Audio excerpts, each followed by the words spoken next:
One of the most important things you can learn to do in life is how to distinguish your inner voice and how to listen to it.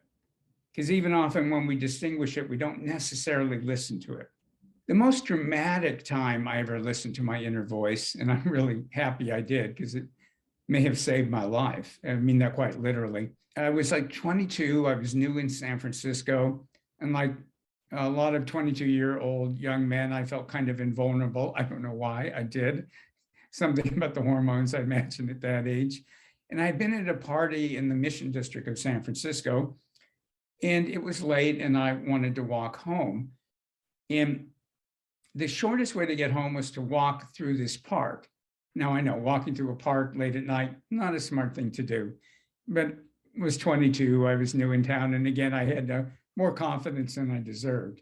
The park is called Dolores Park, and it's in a hilly area. And some of it's kind of flat, but it's in the hills. The part of the park I was about to walk into, there was a low hill and then more of the park on the other side. And I started to walk into the park, and a voice in my head went, there are 3 guys and they're going to beat up on the first person they find. I mean, the voice came in just like that. And I thought, wow, and I didn't know whether to believe it. I didn't know where that thought had come from. I wasn't yet studying energy work and spiritual development. And I didn't trust it, but I didn't want to completely ignore it either. So instead of walking up the path, I walked up the middle of this sort of field area because I thought, well, if there were 3 people really on the other side of the hill, I'd see them come over and I would be able to get out the other side of the park, which was up the hill, before they would get to me. That's what I was thinking anyways. And I'm walking up the field, and all of a sudden I noticed there are 3 guys walking up over the hill from that other side, just where I heard they were coming from. And I thought, oh, okay, that's not good. And even though, again, I wasn't studying energy work yet, even from a distance, you could feel the malevolence in them. I mean, I don't know what their problem was, but there was just so much hate in them. In order to get all the way on the other side, there was a bridge over a ravine.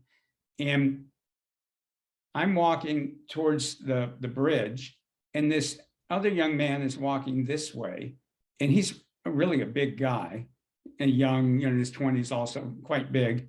He's walking this way, I'm walking this way, and these 3 guys are walking this way. I don't want to start running or anything because like with a pack of dogs, I didn't want to get their adrenaline up so that they would chase me. I just sort of looked over to let them know that I had seen them, but I kept walking as if I was confident over the bridge. But meanwhile, I noticed this other young guy is walking straight towards them. And I'm thinking, and now they're close enough that they would hear if I said anything. And I felt like if I say anything, I could start the fight. And of course, I didn't know if I was right or not. I mean, I'd heard that they were going to attack somebody, but I didn't know if it was true. But of course, at this point, I'm thinking it's probably true.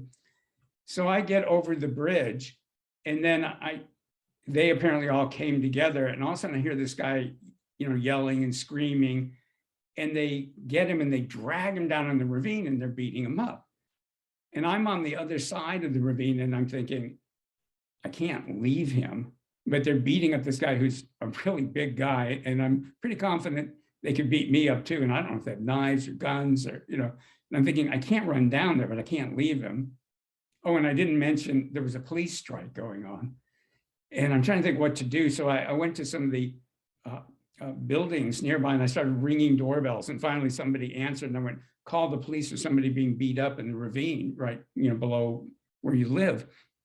But nobody would come down to help me, because I thought if some people would come, then I could, then we could go down. I'm thinking I can't go down there by myself, because and meanwhile I'm hearing all this yelling and I'm just feeling terrible. And all of a sudden this other young man appears to me from out of nowhere. He was more clever than I was. I told him what was going on, and he starts yelling as if the police were already there, like, officers, they're down here in the ravine. They get spooked and they let go of the guy, and he scrambles up the ravine to where we are. And the other 3 guys scramble up to the other side of the ravine, and they're staring at me across this short bridge, and we're staring at each other. And all of a sudden I look, and the guy who'd been being beat up had just kept running. And luckily he was still capable of running. So I thought, okay, good. he's not as badly hurt as I feared he was. And the other guy who'd helped me was like gone. I mean, people tell you stories about some like angel appears and helps them. It probably wasn't, but all of a sudden he was gone. The other guy's gone. It's just me. And those three guys have figured out there aren't any police. And one of them is staring at me and he says to his friends, there aren't any police. And I'm thinking, and again, my inner voice gave me guidance that, if they were dumb once, I'd probably be dumb twice. I just stared at him across this ravine and I went, tell you what, blankety blank blank, why don't you stand there? And I pointed at the building that was right there and I go, and I'm going to get my gun and I'm going to blow your head off. Again, they bought it and they ran off. So, and I'm going like, listen to your inner voice, listen to your inner voice.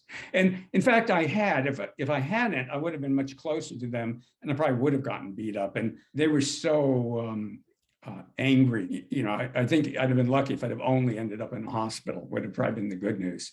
So, I was glad that I kind of listened to my inner voice, but it was a great lesson to listen to your inner voice. And the thought I'd also like to leave you with is, when I teach programs, I'm Art Geiser, I haven't introduced myself. I'm the creator of Energetic NLP. And I teach people how to open up their intuition and their abilities to work with energy. And one of the questions I always get from people is like, well, how do I know what's my inner voice and what's just thoughts? And I really encourage you, you can learn how to tell the difference. And it's not something I can tell you how to do in a couple of minutes, but I do want to give you a couple of hints to leave you with. And that is, your inner voice will have its own characteristics. So my inner voice always sounds really neutral. It's like, these are the facts. When I'd heard about the three guys when they were on the other side of the hill, it wasn't like, there's three guys on the other side of the hill. It was like, there are three young men on the other side of the hill, and they're going to beat up the first person they find, period. So for me, my inner voice, when it comes in, it's usually like very factual and very unemotional. And it also always sounds like it's coming from inside my head. If you start paying attention to your inner dialogue, you'll notice that sometimes it sounds like it's coming from in your head, or it might sound like it's coming from the left or the right or above you or different places. So what I encourage you to do is, when you hear something that you think is your inner voice, just notice its characteristics and then notice if it turns out to be accurate. And you'll pretty quickly discover that your inner voice will have a unique set of characteristics that you can recognize. And that if you track it for a while, wherever it comes from, whatever it means, it's accurate. So I hope I'm inspiring you to listen to your inner voice and to develop the ability to discern it. So again, this is Art Geiser, and wishing you a wonderful and blessed life.